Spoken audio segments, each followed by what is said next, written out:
The room went silent the moment she walked in. Her boots hit the concrete floor with the sharp, deliberate rhythm of authority. Every soldier in the briefing room straightened instinctively, their eyes fixed forward, except me. I couldn't look at her, not after what she'd done. My sister, Captain Amelia Grant, wasn't just my sibling anymore. She was my commanding officer, and at that moment, she was about to destroy what was left of my pride. When she slammed the file on the table, I already knew what was coming. The mission had gone wrong and someone had to take the fall. She called my name, Sergeant Grant, with a tone so cold it didn't sound like my sister's voice anymore. I stood up, my hands trembling. Every soldier's eyes burned into me as she tore the insignia off my uniform and dropped it onto the table. The sound echoed like a gunshot in my chest. "Effective immediately," she said, her voice steady but her eyes glimmering with something close to pain. "You are relieved of your rank." For a second I thought it was a nightmare. But when I saw the faces of my unit, men I'd fought beside, bled beside, stand up and walk out one by one, refusing to continue under her command, I realized it was all real. 22 soldiers. 22 silent acts of rebellion. The tension in that room could have cracked steel. That was the moment everything changed. Family, loyalty, honor. The army wasn't just a battlefield anymore. It was a war between blood and duty. The desert wind had a sound of its own. It didn't whistle or howl, it scraped. Every gust carried grains of sand that hissed against the metal siding of the forward operations tent like whispers of the dead. By the time dawn began to bleed across the horizon, most of us had already been awake for hours, trying to wash the fatigue out of our eyes with bitter instant coffee that tasted like burnt dust. I was Sergeant Daniel Grant, 2nd Battalion, Bravo Company. 7 years in uniform, 3 deployments behind me, and one very complicated commanding officer ahead of me. Captain Amelia Grant, my sister. She'd been promoted 6 months ago, and in those 6 months, the distance between us had grown wider than any battlefield we'd crossed. We still spoke, but never like we used to. Not since she traded her last name for her rank. When she walked into a room now, she wasn't Amelia. She was Captain Grant, and I had to salute her like everyone else. That morning, the air inside the tent was thick with tension. The mission 2 nights earlier hadn't gone according to plan, and command was looking for someone to blame. We'd been sent to intercept a weapons convoy believed to be crossing the border under the cover of darkness. The intel was solid, or at least it was supposed to be. But halfway through the op, communications dropped. We were blind. I made the call to move forward based on my gut and limited drone visuals. It worked, we stopped the convoy, but we'd also engaged in a firefight without explicit orders. That meant paperwork, questions, and political fallout. By 0700 hours, the rumor had spread that HQ wanted disciplinary action. I didn't think much of it at first. Soldiers made hard calls every day. I figured Amelia would debrief us, smooth things over, and keep the heat off her team. But when I walked into the briefing room, I knew something was off. The atmosphere felt colder than usual. The rest of the squad was seated in perfect formation, rigid backs, eyes forward, faces unreadable. At the head of the table stood Amelia, her expression locked in a mask of authority. There was no trace of the sister who used to steal my car keys when we were teenagers or laugh at my bad jokes. Only the officer remained. "Take your seat, Sergeant," she said evenly, not looking directly at me. I did as ordered, but the unease in my chest grew heavier. Behind her on the screen was a still image from the mission, our position marked, time-stamped, and clearly unauthorized. She cleared her throat. "As of this morning, Central Command has reviewed the after-action report from Operation Falcon Strike." Her tone was crisp, rehearsed, like every syllable had been chosen by the regulation manual. While the objective was completed, several breaches in protocol occurred, including unauthorized advancement and engagement without confirmation from command. No one moved. No one even blinked. She paused, her eyes flicking toward me just once, quick and sharp like a blade. Sergeant Grant was acting unit lead during that segment of the mission. His decision resulted in the success of the operation, but also in 3 minor injuries and a direct violation of communication procedure. Clenched my jaw. 3 minor injuries. Cuts, bruises, nothing serious. But to headquarters, paperwork mattered more than outcomes. With that said, she continued, Command has decided that disciplinary action is necessary to maintain chain of command integrity. The words hit harder than I expected. I straightened, fighting to keep my voice steady. Ma'am, if I may. You may not, Sergeant, she cut in. Her tone left no room for argument. The silence that followed was suffocating. The other soldiers shifted slightly, their eyes darting between us. They all knew who we were, brother and sister, but in that moment I was just another soldier under her authority. Amelia stepped closer, holding a small envelope. Inside it I could see the form, official disciplinary documentation, stamped and signed. She placed it on the table in front of me, her fingers trembling almost imperceptibly. Effective immediately, she said. You are relieved of your rank and reassigned to administrative duty pending further review. For a moment I thought I'd misheard. The words didn't register. I stared at her, waiting for her expression to crack, for her to say something, anything that made it feel less like betrayal. But her face stayed cold, her posture unshaken.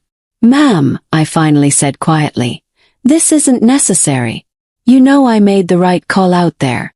Her eyes flicked up to mine, and for half a second I saw something. Pain, maybe regret, but it vanished before I could hold on to it. The right call isn't always the authorized one, Sergeant, she said, voice clipped. I wanted to shout, to remind her of who I was before the uniform.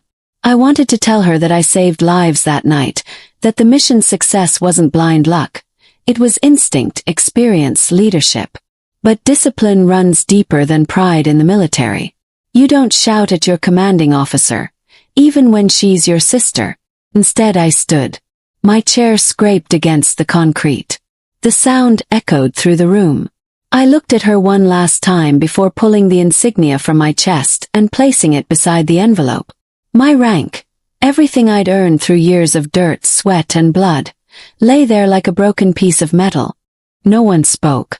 Then, one by one, the soldiers rose from their seats. First Corporal Hayes, then Private Lewis, then Staff Sergeant Quinn. Each man and woman stood silently, fists at their sides, refusing to sit. Amelia's eyes widened, realizing what was happening. This is insubordination, she warned sharply. All of you sit down. But they didn't. They stayed standing, back straight, eyes on me. There was no shouting, no rebellion, just silent solidarity. 22 soldiers, each of them showing that loyalty sometimes belongs to the man, not the system. For the first time I saw fear in Amelia's eyes, not for herself, but for what she had just lost. Command authority wasn't something you could demand. It had to be earned, and in that instant, her control shattered. Everyone dismissed, she said quietly, her voice faltering. No one moved. Then, slowly, they began to walk out, one after another. The sound of boots on concrete filled the room until I was the only one left standing with her. The silence that followed was worse than any explosion I'd ever heard. Amelia stood still, her shoulders stiff, her eyes refusing to meet mine. You didn't have to do it like that, I said finally, my voice low. She exhaled shakily. I didn't have a choice. There's always a choice. She turned then, and I saw the tears she was trying to hide. But she didn't let them fall. You think this was easy for me? She asked, her tone trembling between anger and sorrow. They were watching, Daniel. HQ was watching. If I'd shown you favoritism, if I'd even hesitated, they'd have relieved me of command. I didn't respond, because deep down I knew she was right. That didn't make it hurt less. Outside, the wind picked up again, blowing dust into the open doorway. The sunlight cut through the haze, painting the room in a dull gold. I reached for my insignia, but my hand froze above it. It didn't feel like mine anymore. I'll file my reassignment papers, I said quietly. You won't have to worry about me in your chain of command again. She flinched, but didn't stop me as I turned to leave. The walk from the briefing tent to the barracks felt longer than any march I'd ever done. Soldiers I passed nodded respectfully, but their eyes carried questions they didn't ask. Everyone knew what had happened. News travels fast in the field, especially when it involves rank and family. When I reached my bunk, I sat down heavily, pulling off my boots and staring at the floor. The metal tag on my dog chain glinted under the harsh fluorescent light. Grant, DM Sergeant. Felt like a lie now. Outside, the hum of generators and distant rotor blades filled the air. Life at the base went on like nothing had happened. But everything had changed. That night as I lay awake, I couldn't stop thinking about the look in her eyes. The conflict, the pain, the duty. Somewhere between those things, she'd lost herself. And maybe I had too. In war, you expect the enemy to take something from you. Blood, brothers, peace of mind. But I never thought the uniform itself would take my sister. And as I drifted between anger and exhaustion, one truth echoed in my mind like a command I could never obey. Family means nothing when orders come first. The next morning came early, though I barely slept. The sky above the base was bruised with orange and gray, the kind of dawn that made everything look colder than it really was. I sat on the edge of my bunk, half-dressed, staring at my reflection in the dull metal of my locker door. My uniform looked wrong without the stripes. I'd worn them so long that my chest felt naked without the weight of that insignia. Outside, the camp was coming alive. The distant whine of engines, the crackle of radios, the low chatter of soldiers preparing for morning drills. It all sounded the same as any other day, but I wasn't part of that rhythm anymore. When I stepped out of the barracks, no one said anything. Few nodded. Some looked away. Respect, pity, confusion, it was hard to tell. I made my way toward the operations tent to sign the reassignment paperwork Amelia had mentioned. Admin duty, they'd said. Clerical work, logistics. Anything to get me out of sight until the inquiry was over. I'd spent years leading men into firefights, and now they wanted me to count ammo boxes and file supply reports. Inside the admin trailer, the air smelled like stale coffee and printer ink. Lieutenant Parker, a thin, nervous officer from supply, sat behind a desk covered in folders. He looked up when I entered, his posture stiffening. Sergeant, Mr. Grant, you're here for reassignment. Yeah, I said flatly. He handed me a clipboard with a few forms. Command has placed you under non-combat temporary status pending review. You'll report to me for logistical duties until further notice. I signed where he pointed, each stroke of the pen feeling heavier than the last. When I handed the clipboard back, he hesitated, lowering his voice. For what it's worth, sir. Most of us don't agree with what happened yesterday. I looked at him, his eyes flickering nervously. You should be careful saying that, I said quietly. Loyalty's a dangerous word around here. He nodded, not arguing. Still, he murmured, 22 soldiers walking out. That's not nothing. Command's not happy about it, but it says a lot. I didn't respond. There was nothing to say. For the rest of the morning, I buried myself in paperwork. Inventory logs, transport manifests, requisition orders. It was mindless work, but that was the point. Keep me busy. Keep me quiet. Around noon I stepped outside for a smoke.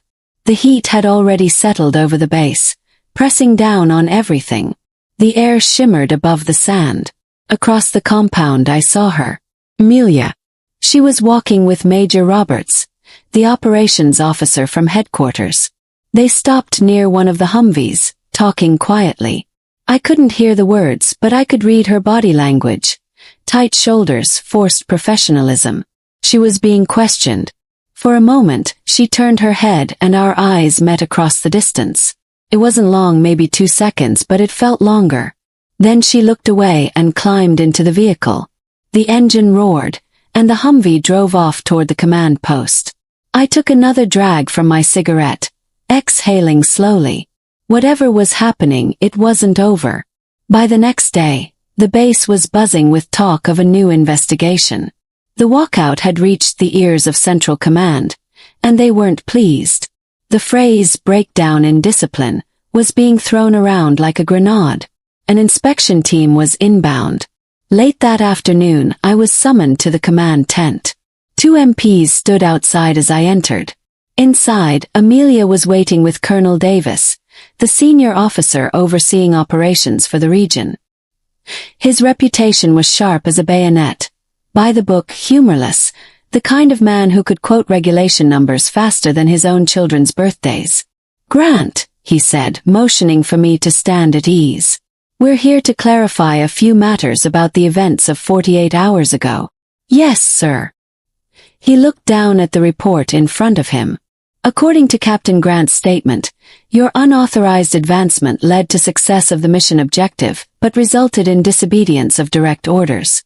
Would you care to explain your reasoning?" I spoke carefully. "Sir, communications with HQ were down. Our recon confirmed the convoy was minutes from crossing the border. Waiting for confirmation would have risked losing the target entirely. I made a tactical judgment call." Davis nodded slightly. "And you were aware that advancing without authorization violates standing orders?" "Yes, sir. But it saved lives." He studied me for a moment, then leaned back. "Captain Grant had no choice but to enforce disciplinary protocol. Do you disagree with her decision?" The question hung in the air. Amelia didn't move, didn't look at me. "I disagree with how it was handled," I said finally. "But not that she followed the rules." Davis closed the folder. "That's good to hear, because command is concerned about the aftermath." 22 soldiers walked out of that briefing. "Do you deny that their action was influenced by your response?" "I didn't tell anyone to walk out," I said firmly. "They acted on their own." He nodded again, expression unreadable. "Nevertheless, your presence here has become a distraction. Until the inquiry concludes, you'll remain on administrative status." "Dismissed." I saluted, turned, and left. Amelia didn't say a word. Outside, the sun had dropped lower, throwing long shadows across the camp. The MPs followed me with their eyes as I walked past, their expressions neutral but curious. Everyone knew. Word spread faster than orders in the field. That evening, as I sat in the mess tent picking at my food, Hayes and Quinn came in. They hesitated before joining me. "We shouldn't be seen talking," I said quietly, but they sat anyway. "Screw that," Hayes muttered. "They can't court-martial all of us." Quinn leaned forward. "They're splitting the unit." "You heard." I frowned. "What do you mean?" "They're transferring half of Bravo Company to different posts," he said. "Command wants to restore discipline." I felt my stomach twist. Breaking up a team like ours wasn't just administrative, it was punishment. Divide the loyal, scatter the voices. A message to anyone who thought about questioning authority. "Where are you two going?" I asked. "Hayes to Delta, me to Supply," Quinn replied. "Effective tomorrow." I nodded slowly, my appetite gone. The system was cleaning house. When they left, I stayed behind, staring at the empty trays and thinking about Amelia. I wanted to hate her, but part of me couldn't.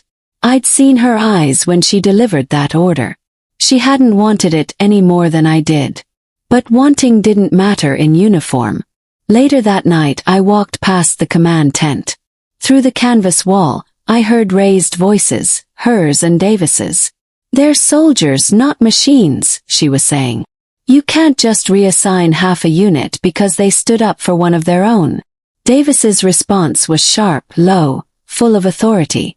"You lost control of your command, Captain. You want to fix this? Start by understanding that loyalty to one man can destroy a platoon." There was silence, then the rustle of papers. I stepped back into the shadows as Davis exited the tent. He didn't see me.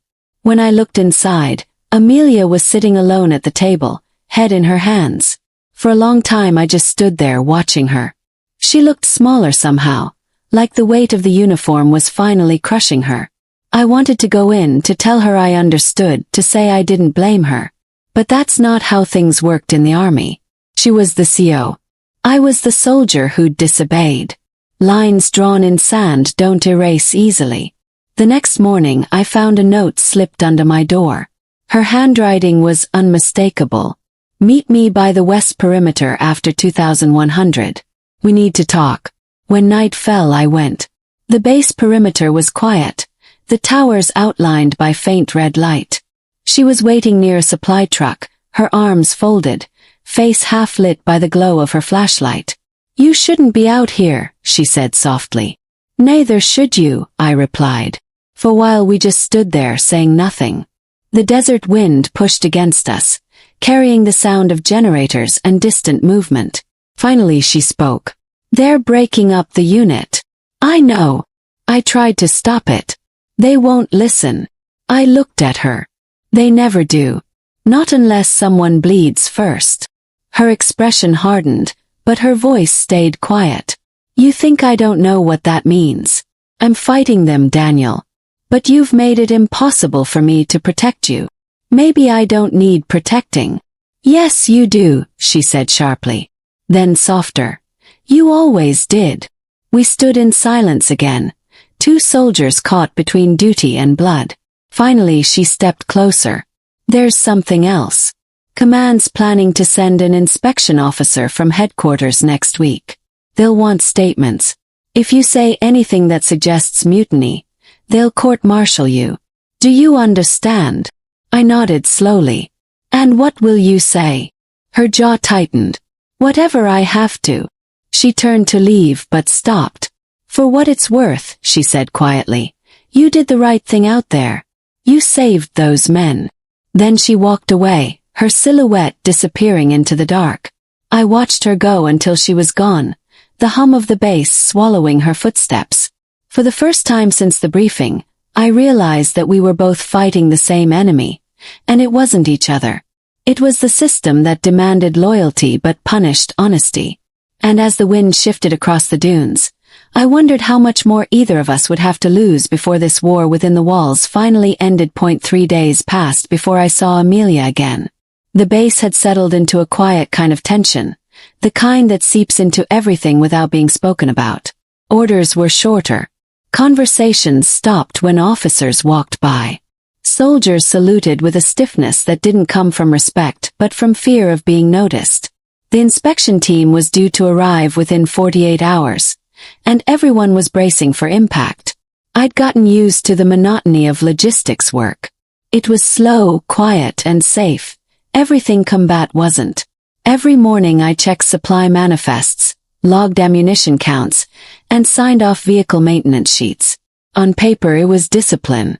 In reality it was isolation. No one assigned to admin was supposed to matter. And that was the point. Keep the noise low until it dies out. But the noise wasn't dying. Rumors floated through the base like sand in the wind.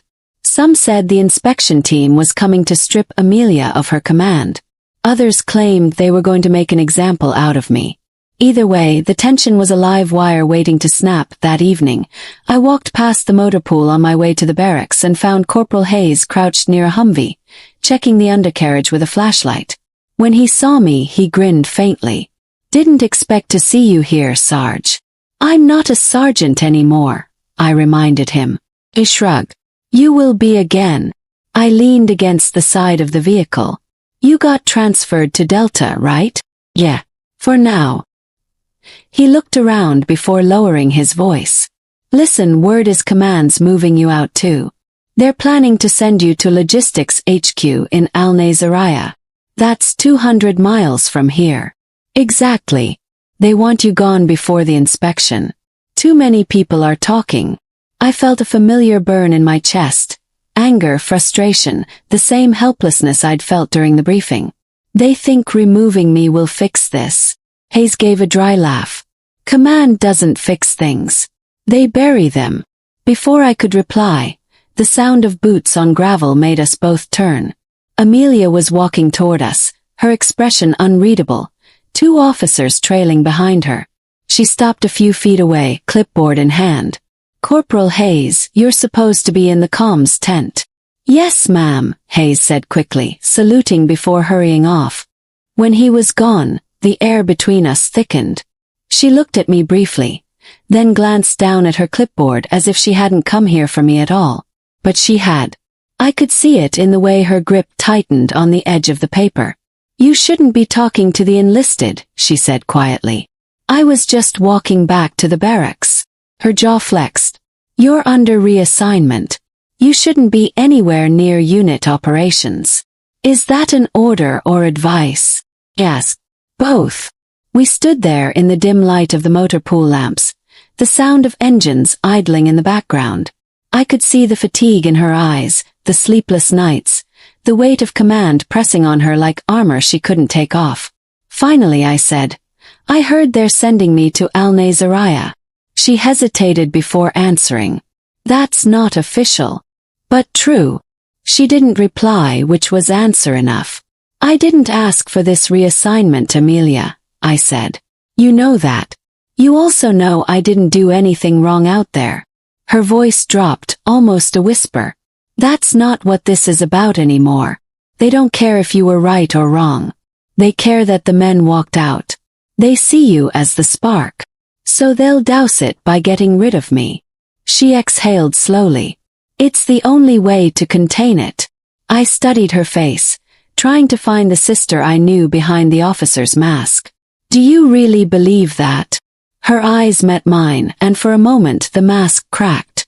"No," she said softly. "But believing it is how I survive." She turned and walked away before I could respond, leaving me standing alone under the harsh floodlights. The next day the inspection team arrived, a convoy of 3 armored SUVs and a black communications van. They rolled through the gates just after dawn, kicking up dust clouds that hung in the air like a warning. Out stepped 4 men and 1 woman, all wearing crisp uniforms, untouched by field dirt. One of them, a tall officer with silver insignia on his collar, introduced himself as Colonel Reinhardt. His reputation preceded him. Headquarters called him the Regulator. The entire base was on edge. Reinhardt's team spent the day interviewing officers, auditing mission logs, and reviewing communications records. By evening, they had called Amelia and me both to the main tent. The atmosphere inside was sterile, controlled like a courtroom disguised as a meeting. Reinhardt sat at the head of the table, flanked by 2 aides taking notes on tablets. Amelia sat across from me, posture perfect, expression neutral. "Sergeant Daniel Grant," Reinhardt began, his voice calm but cold. "Your unauthorized actions during Operation Falcon Strike have been documented. You admit to advancing without orders, correct?" "Yes, sir." "And to engaging hostile forces without communication from HQ?" "Yes, sir." He leaned back slightly. "And yet, your commanding officer states the mission's success was due in large part to your initiative. Would you agree with that assessment?" I looked at Amelia. Her face didn't move, but I could tell she was silently begging me not to say something reckless. "I would, sir," I said carefully. "But initiative means nothing if the system sees it as defiance." Reinhardt studied me for a long moment. "You seem to have strong opinions about the system, Sergeant." "Only from experience, sir." His lips twitched, a hint of amusement or irritation I couldn't tell. "The system keeps this army standing. Without discipline it collapses. You understand that?" "I do, sir. But discipline and blind obedience aren't the same thing." The room went still. Amelia's fingers twitched on the table, like she was bracing for impact. Reinhardt's tone cooled another degree. 22 soldiers walked out during a briefing, a direct act of defiance against their commanding officer. "You claim no responsibility for their actions." "None, sir. They acted on their own." "Convenient," he said quietly. I met his gaze. "No, sir. Honest." He studied me another moment, then turned his attention to Amelia. "Captain Grant, do you believe your brother's actions endangered your command?" There was a long pause. Every second felt like a weight pressing on my chest. Finally she said, "No, sir. His actions saved lives." Reinhardt's eyes narrowed slightly. "And yet you stripped him of his rank." "I did," she said firmly. "Because I had to maintain protocol." Reinhardt nodded slowly. "So you punished competence to preserve appearances." Her jaw tightened. I followed regulations, sir. And did that improve morale? Question hung like smoke. Amelia didn't answer. She didn't need to. Everyone in that tent already knew. After a moment, Reinhardt closed his folder. Very well. The inquiry will continue. Captain Grant, Sergeant Grant, you are dismissed. We both saluted and stepped outside. The air was cooler now, the desert wind cutting through the heat of the day. For a long moment we just stood there under the fading light. You handled that well, I said quietly. She gave a faint, humorless laugh. You call that well? I've seen worse interrogations. Her eyes softened slightly. You shouldn't have argued with him. He's not a man who forgets being challenged. I wasn't challenging him. I was telling the truth. Same thing in his world, she said. We walked back toward the barracks in silence, the gravel crunching beneath our boots. The sun was dipping behind the horizon, painting the sand red. It looked like everything was bleeding. At the barracks door she stopped. You're being transferred tomorrow, she said quietly. Al-Nazariya. Orders came through an hour ago. I stared at her. And you weren't going to tell me. I was trying to find a way to stop it, she said, her voice tight. But it's sealed. You leave at 0600. I exhaled slowly. So that's it. They bury me and call it order. Her eyes glistened, but she didn't cry. I tried, Daniel. I really did. I know, I said. And for the first time since the briefing I meant it. She stepped forward, her voice dropping. Be careful in Al-Nazariya. There's tension there. Reports of local insurgents regrouping near the supply lines. If they assign you to convoy duty, don't trust the routes on the maps. They haven't been updated in months. You sound like my sister again, I said quietly. Maybe for a minute, she murmured. We stood there, the silence heavier than words. Finally, she reached out and placed a small insignia in my hand, the same one she'd stripped from my uniform days ago. I can't give it back officially, she said, but it's still yours. I closed my hand around the metal, feeling the familiar weight of it. Thank you. She nodded once, then turned and walked away into the darkness. I watched her until she disappeared behind the row of tents. That night I couldn't sleep. The insignia lay on the table beside my bunk, glinting faintly under the lamp. It wasn't just a piece of metal anymore. It was a reminder of everything I'd lost, and everything I still had to prove. Outside, the wind carried the distant sound of engines and radio chatter. The world kept moving with or without me. But as I stared at that insignia, one thought burned through the haze of exhaustion. They could take my rank, my post, even my name from the roster, but they couldn't take the truth. And one day the truth would matter again. The air in the base felt heavier after the inquiry began. Soldiers who once filled the mess hall with laughter now ate in silence, their eyes darting toward Amelia's office every time its door creaked open. The 22 men who had walked out during the briefing were under separate review, facing potential court-martials for insubordination. Some whispered that I had ruined their careers. Others whispered that Amelia had betrayed her blood. I kept my head down, confined to barracks, waiting for orders that never came. Days bled into each other. Drills, silence, and the echo of boots on concrete. But beneath the surface of that quiet discipline, something was shifting inside me. I had always believed in the army's structure, in the clear lines that separated right from wrong, but now those lines were blurred by the face of my sister standing behind them. Amelia hadn't spoken to me since the night of the briefing. I'd seen her across the yard once, walking toward the command tent, her posture as sharp as ever, her face unreadable beneath her cap. I wanted to stop her, to say something, anything, but I froze. There was nothing left to say that wouldn't hurt more. Later that night, Sergeant Coleman, one of the few who hadn't walked out, slipped me a message. "She's fighting for you," he said quietly. "Behind closed doors. You just don't see it." I didn't know whether to believe him. It was hard to imagine the same woman who tore the rank from my sleeve arguing my case in front of generals. Still, a part of me wanted to. When the first hearing came, it was brief and brutal. The officers questioned my decisions during the desert mission, replayed drone footage, and dissected every second of the failed communication. I answered with the calm of a man who'd already lost everything. I didn't defend myself much. Maybe part of me believed I deserved what happened. Amelia sat at the end of the table, her uniform immaculate, her face a mask of command. She didn't look at me once. But when the hearing adjourned and we were left alone for a fleeting moment, I caught her whisper to the colonel beside her. Something about loyalty running deeper than protocol. I didn't know if that was meant for me to hear, but it kept me awake that night. A week later, everything exploded again. A distress call came from a remote patrol team operating near the border, the same desert where all this had started. They'd been ambushed, and 2 soldiers were missing. Command ordered a small extraction team to deploy at dawn. To everyone's surprise, Amelia volunteered to lead it. No one questioned her competence, she was one of the best. But some of the officers hesitated, knowing the wound between us hadn't healed.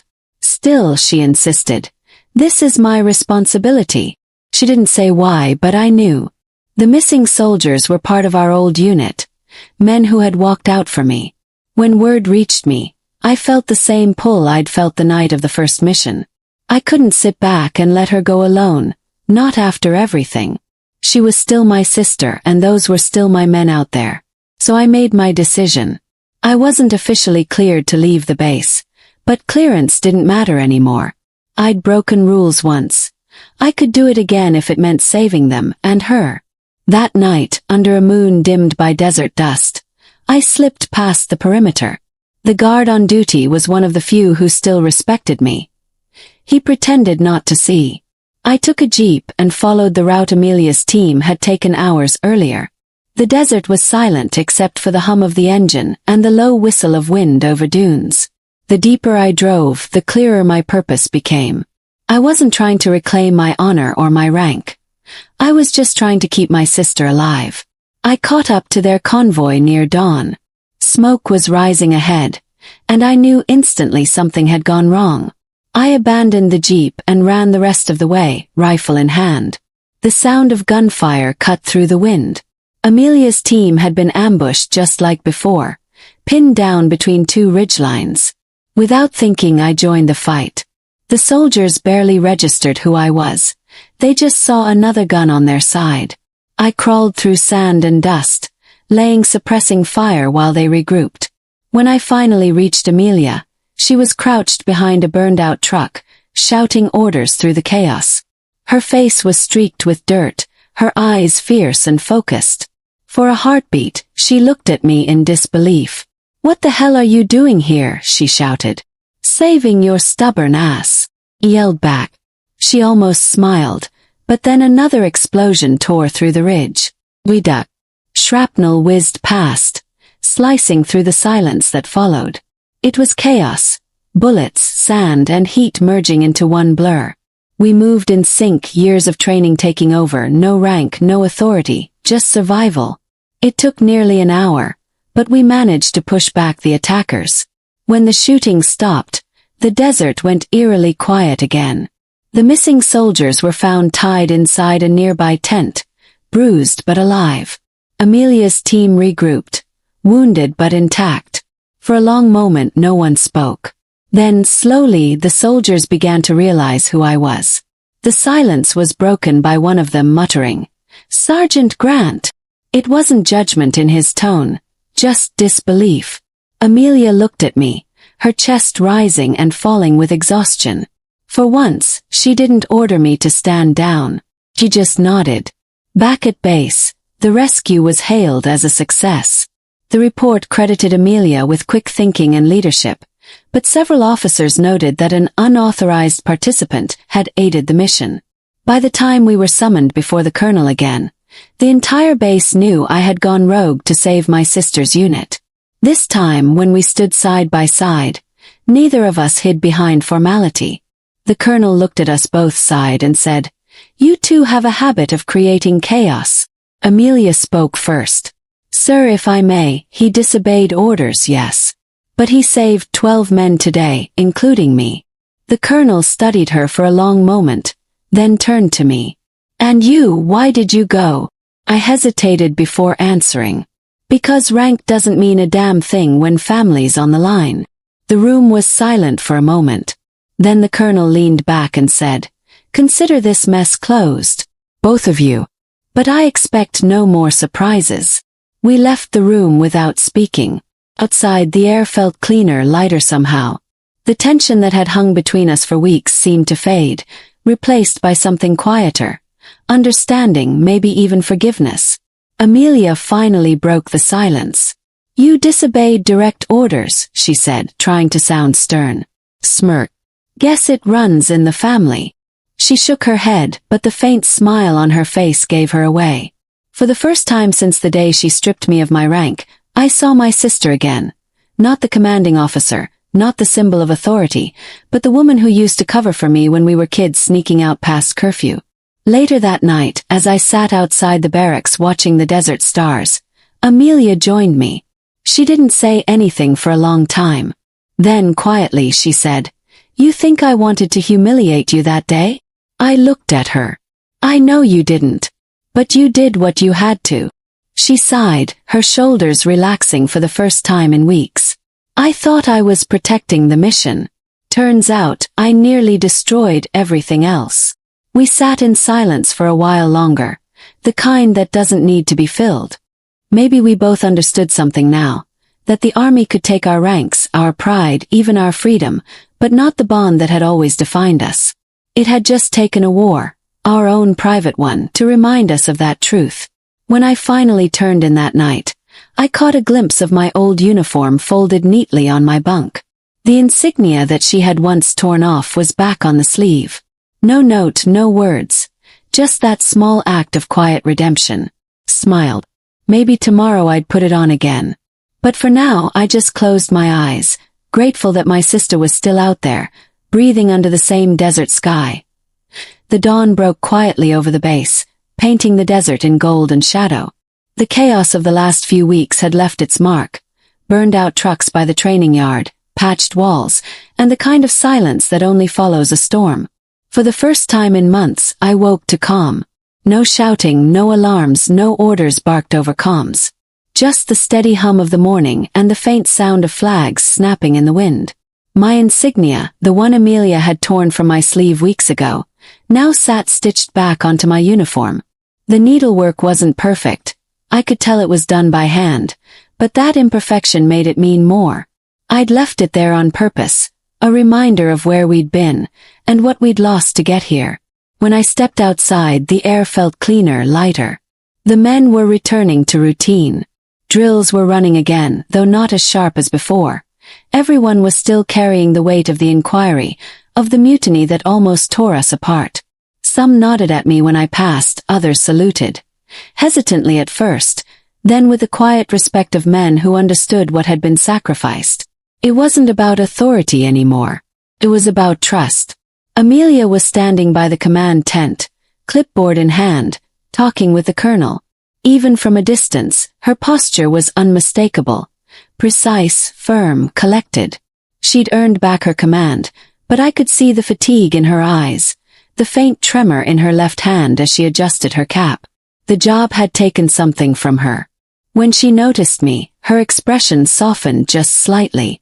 She excused herself from the colonel and walked over, her boots kicking up small puffs of sand. "Morning, Sergeant," she said, her voice carrying that blend of warmth and authority she hadn't used in months. "Morning, ma'am," I replied with a hint of teasing, and she rolled her eyes. "Don't start that again," she said quietly. "We both know how that ends." We stood in silence for a moment, the sun creeping higher behind her. Then she said, "Command wants to reassign you. They think it's best you get a fresh start. New unit, new base." I expected that. Made sense. My presence here was a reminder of disobedience, of family tangled with command. "And what do you think?" I asked. She looked away for a second. "I think they're right. But I also think they don't know what you've done for these men. They see disobedience. I see someone who wouldn't let the system turn him cold." There was a pause. I could see the weight she was carrying, trying to balance duty with the guilt of being both my commanding officer and my sister. You did what you had to, I said finally. We both did. She gave a faint nod, as if she wanted to believe that. The convoy leaves at 0600 tomorrow. They're transferring you to Fort Hale. It's not far, but it'll be different. I didn't argue. Change was overdue. Maybe a new base would give both of us space to breathe again. That afternoon I walked the perimeter one last time. Every stretch of the compound held a memory. The training yard where we used to push recruits to their limits, the dusty field where I'd first earned my stripes, and the briefing room where everything had fallen apart. I stood outside that room longer than I expected. The memory of her tearing off my insignia was still vivid. The way her hand had shaken afterward, the way the soldiers' boots had echoed as they walked out one by one. But the pain that used to come with that memory had dulled now. What replaced it was understanding. Sometimes you had to break something to rebuild it stronger. That night, the men threw an unofficial send-off in the mess hall. Nothing grand, just laughter, clinking mugs, and the kind of banter that had been missing for too long. Private Harris raised his glass. To the man who got stripped, shot at, and still made us proud, he said. The room erupted in cheers. Even Amelia showed up near the end, lingering in the back, smiling faintly as she watched her soldiers, their soldiers, laugh again. For a moment, I thought I saw the sister I used to know before the ranks, before the rules. After the party died down, I stepped outside for air. The desert stretched endlessly before me, the stars sharp and unflinching above. Amelia joined me a few minutes later, holding 2 tin cups of coffee. She handed me one without a word. We stood side by side, just like when we were kids watching storms roll in over our parents' field. I read the reassignment order, I said finally. Training division. Guess they want me teaching new recruits how not to get court-martialed. She laughed softly. You'll be good at it. Maybe they'll actually listen. I sipped the coffee, bitter and grounding. You know, I thought I'd hate you forever for that day. I thought I'd hate myself forever for it, she replied quietly. The honesty in her voice hit harder than any reprimand ever could. For months, we'd been avoiding that truth, circling around it like soldiers around a live grenade. Now finally it was out in the open. I did it because I thought I had to, she said. They told me it was the only way to protect the unit, to protect you. But when I saw their faces as they walked out, I realized I hadn't saved anything. I'd just torn it apart. You rebuilt it, I said. You earned their respect again. You earned mine. She shook her head slightly. No, we rebuilt it. The words hung between us, fragile but true. For the first time I saw peace in her expression. Not relief, not pride, just peace. The kind that comes when you've finally stopped fighting yourself. The next morning came too soon. I packed light, uniforms, a few photos, and the old insignia she'd returned to me. Amelia met me by the jeep, the sun barely above the horizon. The base was quiet again, the air filled with that strange stillness before a new beginning. I guess this is it, I said, trying to sound casual. For now, she replied.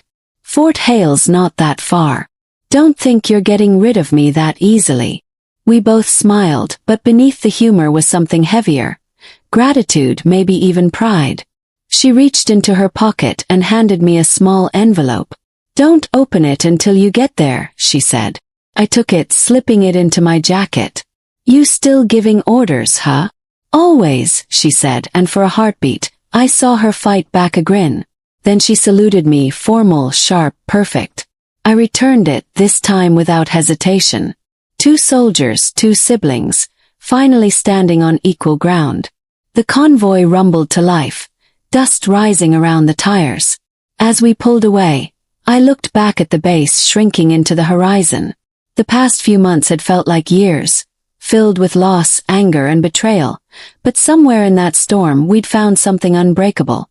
Hours later, when we reached Fort Hale, I unpacked my things and finally opened the envelope. Inside was a folded note and something small wrapped in cloth.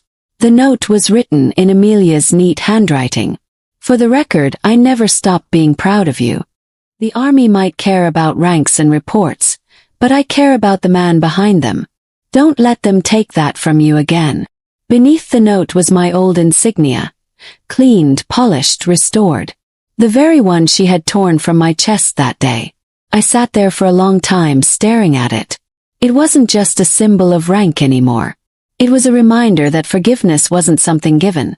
It was something earned. Together weeks passed, and I settled into my new post. The recruits were young, eager, full of mistakes I'd already made 100 times. I taught them what the manuals didn't. How to trust each other. How to think beyond the chain of command when humanity demanded it. Sometimes when the wind carried the desert scent across the training field, I thought of her. My sister, my commanding officer, the woman who broke me so I could learn how to stand again. One night, as I watched the sunset paint the horizon in red and gold, I finally understood the lesson we'd both been forced to learn. Leadership isn't about power, and family isn't about protection. It's about sacrifice. And though the scars of that day would never fade completely, neither would the bond that had survived it. In a world built on ranks, rules, and orders, we had learned the hardest truth of all. Some wars aren't fought on battlefields. They're fought between the lines, where love and duty collide, and forgiveness is the only way out alive. If you enjoyed this story, don't forget to like, share, and drop your thoughts in the comments. Subscribe to Twisted Fate Chronicle for more gripping tales of power, loyalty, and redemption.